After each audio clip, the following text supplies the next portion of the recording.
بسم اللہ الرحمن الرحیم۔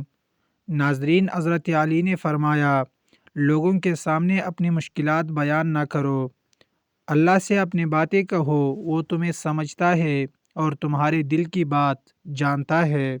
ناظرین، اگر کسی کے گھر جاؤ تو اندھے بن کے رہو اور باہر نکلو تو گونگے بن کے نکلو۔ لوگوں کے خوف سے حق کی بات کہنے سے نہ ڈرو، کیونکہ نہ تو کوئی موت کو قریب کر سکتا ہے اور نہ ہی کوئی رزق کو دور کر سکتا ہے۔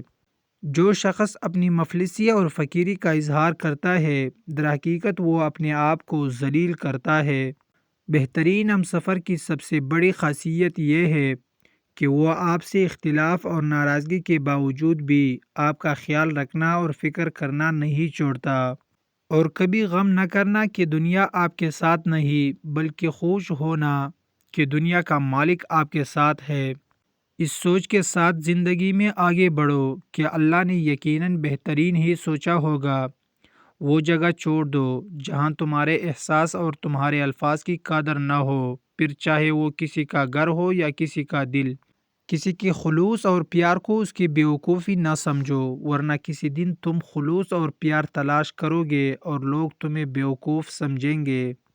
تکلیف میں ہمیشہ صبر سے کام لیا کرو، کیونکہ سونے کو آگ سے آزمایا جاتا ہے اور مومن کو تکلیف سے۔ بہترین رشتہ وہ ہے جو آپ کے عیب جان کر بھی آپ سے تعلق ختم نہ کرے، اور بے شک یہ رشتہ اللہ کے علاوہ کسی سے نہیں۔ حضرت علی رضی اللہ عنہ نے فرمایا، گھر میں داخل ہوتے وقت سورہ اخلاص پڑھ لو، کیونکہ اس سے غریبی دور ہوتی ہے اور گھر میں اللہ کی رحمت برستی ہے۔ جتنا زیادہ اللہ کا شکر ادا کرو گے، اللہ تمہیں اتنا زیادہ عطا کرے گا۔